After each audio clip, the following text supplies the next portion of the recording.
In this world of technology, things are ever changing, rearranging. You need someone to help you out. I know someone who can. Come and take a journey with me as we go through the land of technology. You'll never be alone. You'll be with Paul Amadeus Lane in the tech zone. Welcome back to the show, third and final segment. I am so happy you decided to stay with me. If you missed anything from the beginning of the show, you can always catch up on demand. Tech Zone, Paul Amadeus Lane, ABC News Radio, KMET, iHeart, iTunes, YouTube, blah, blah, blah. We got you covered. All right, I am so excited about this next segment. I had to sit on this coverage for a few months, only because the show had not debuted yet. Normally, I would have something like this on my Entertainment Zone show.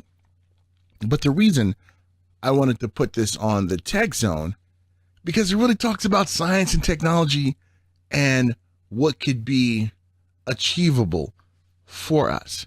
I'm talking about Nat Geo's hit series Mars, the second season. I was able to go to a press room at Comic-Con, talk to some of the Mars big thinkers out there, the cast, an astronaut. Wow, it was so amazing. Now, it actually debuted this week.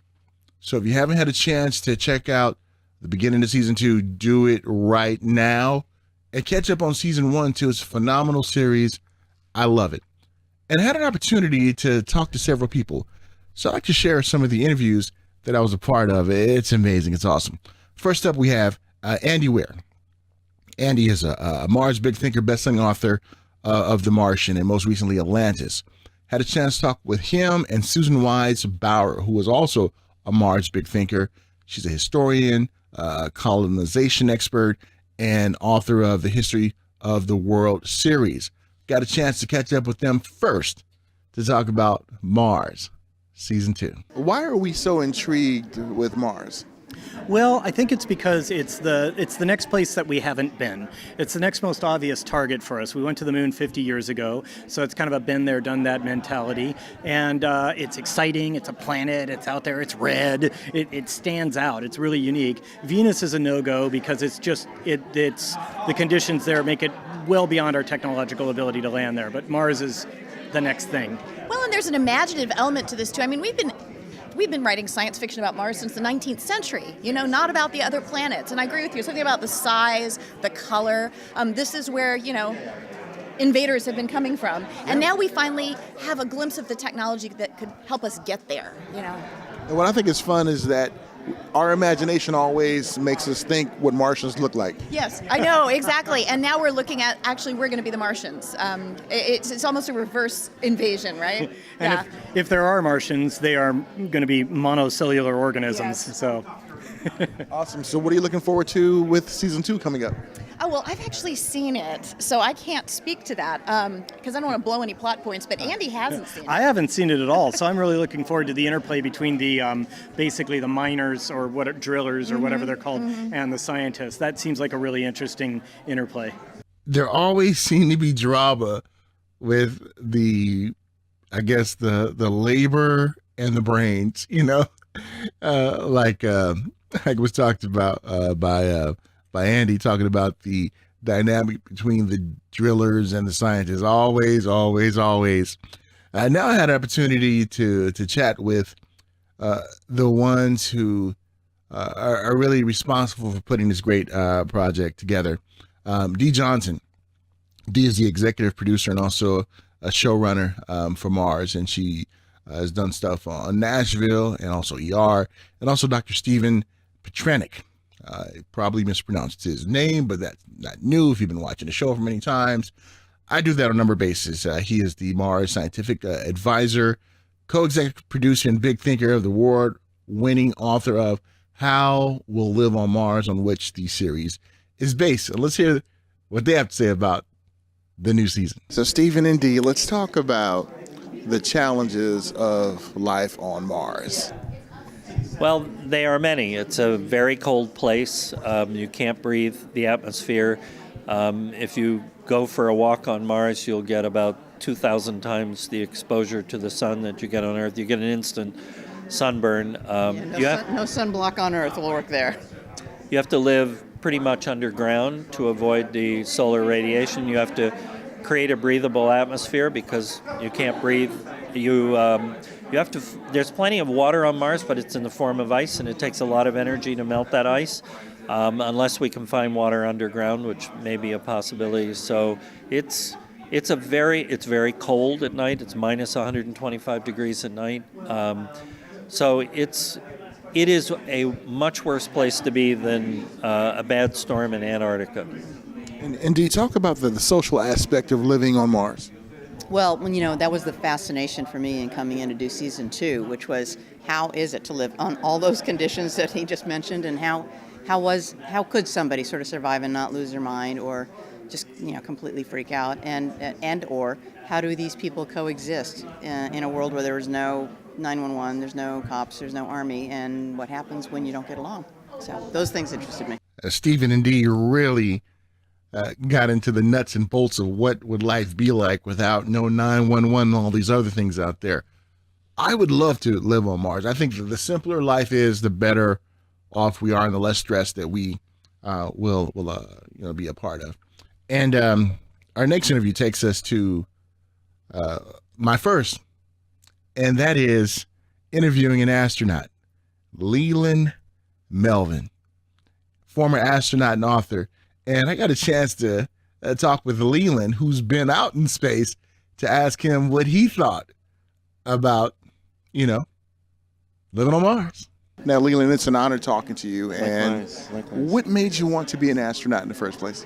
So I never imagined myself being an astronaut, but it was when my friend, he applied, he got in, and I said, if NASA lets knuckleheads get that in to be astronauts, maybe I can be one too. But he came back and showed me what he was doing, flying jets and training and inspiring kids. And I said, well, I want to do that too because representation matters.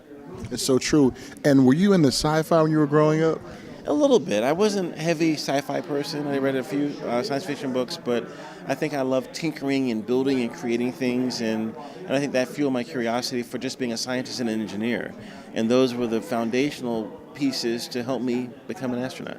And when it comes to space travel, and especially when it comes to the series Mars, what's your take on it? What can you tell people out there listening and watching to say, hey, you have to watch this show because it's really intriguing? What's incredible about Mars Season 2 is that, first season was getting there and how to get there, but the second season is like, how do you really live there for an extended period of time? And the fighting, and is there a bar, and is there, people making love and having babies and all these things. If that stuff is there, that's what we do down here.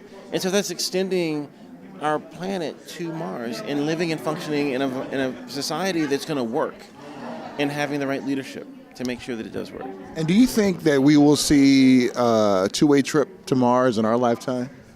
So I'm 54, so having maybe another 50 years to live, possibly. Would you Would I go? Yes. Go? I'd go. Definitely. On a two-way trip. Two-way trip. Yeah. What's the weirdest thing you ever heard someone do in space? Ooh, weirdest thing.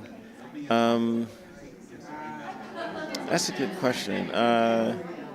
The weirdest thing that happened to me was the bathroom and everything floated. I really enjoyed talking to Leland Melvin as an African-American astronaut, and some of the things he had to just deal with to become an astronaut is truly inspirational. If you haven't checked out his story, make sure you Google him, Leland Melvin. I'm going to tell you something real cool. I was in between press rooms at Comic-Con, and I ran into Nichelle Nichols. I interviewed her, Lieutenant Uhura from Star Trek. And I went and said hi to her because I interviewed her before and talked to her manager and everything. And then Leland came around the corner and said, Leland, Nichelle Nichols just went down in the elevator. And he was so excited, but he didn't get a chance to go down there and talk with her. What a lot of people don't realize, when Lieutenant Uhura, or when Nichelle Nichols was on Star Trek, especially in the 60s, that gave African-American minorities and women a glimpse of, hey, I can go into space too. And she inspired a lot of astronauts out there, men and women of color and women in general. So the positive impact of TV that can be had is less reported on than the negative impact. So I want to use my platform to talk about the positive things out there. And I think Leland is going to inspire a lot of people out there as well, too. Next up, had a chance to chat with finally a couple of stars of the show. Ji-hye. Ji-hye is a singer. She's one of the actors. She plays a set of twins. Not a set of twins, but she plays one of a set of, how can I say this correctly? She has a twin on the show. Let me just say it like that. Got a chance to talk with her and also Jeff Hepner. Jeff played on Chicago Med, Code Black, and a lot of things. Got a chance to ask them what it's like to be a part of this project. Talk about the research you both had to do to get into character about being on Mars. Well, we had space camp and we learned a little bit about science, a little bit about the gravity there and what it would feel like.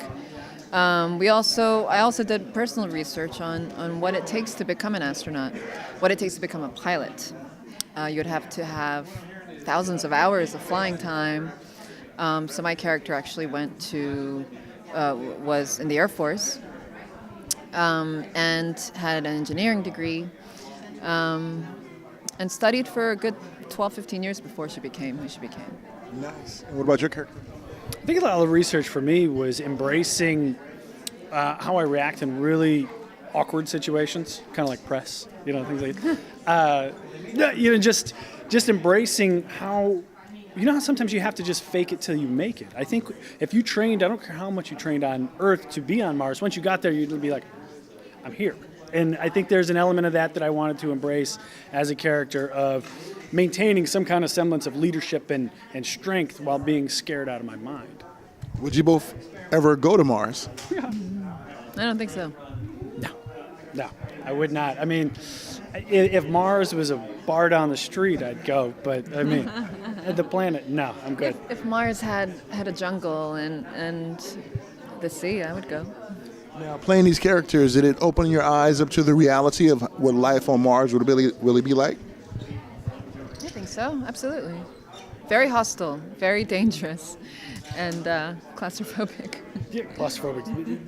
It comes up quite a bit. But I think that once you surround yourself with the scientists who are studying this and the facts that are getting brought back from the rover, from Curiosity and things that are there, it starts to assemble this real place. And when you start to see it as a real place as opposed to the science fiction land, I find that to be terrifying. And it's a real thing, and somebody's gonna go. Good luck. Well, there you have it, folks. Mars, Season 2, Nat Geo. Check it out. What I really love about this series is that it's part documentary, and then it's part a fictional series. And I think this is really transformational of how we kind of see things. Because you ever watch a documentary, let's say they're talking about what happened in Egypt with Pharaoh Ramses or Imhotep or some of the other pharaohs out there. And you have them talking about it, and they have like a little cutaway of what things will be like.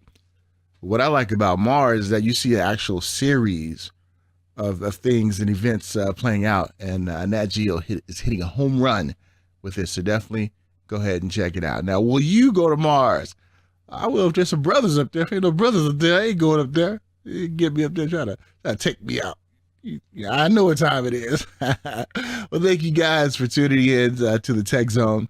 This episode, look forward to chatting with you guys next week. We are one show away from show number 100. 99 is coming up next week. I got 99 shows, and you better watch this one. That's all I'm saying. All right, until next time, Paul Amadeus Lane. Love you, folks. Take care. In this world of technology, things are ever changing, rearranging. You need someone to help you out. I know someone who can. Come and take a journey with me as we go through the land of technology. You'll never be alone. You'll be with Paul Amadeus Lane in the tech zone.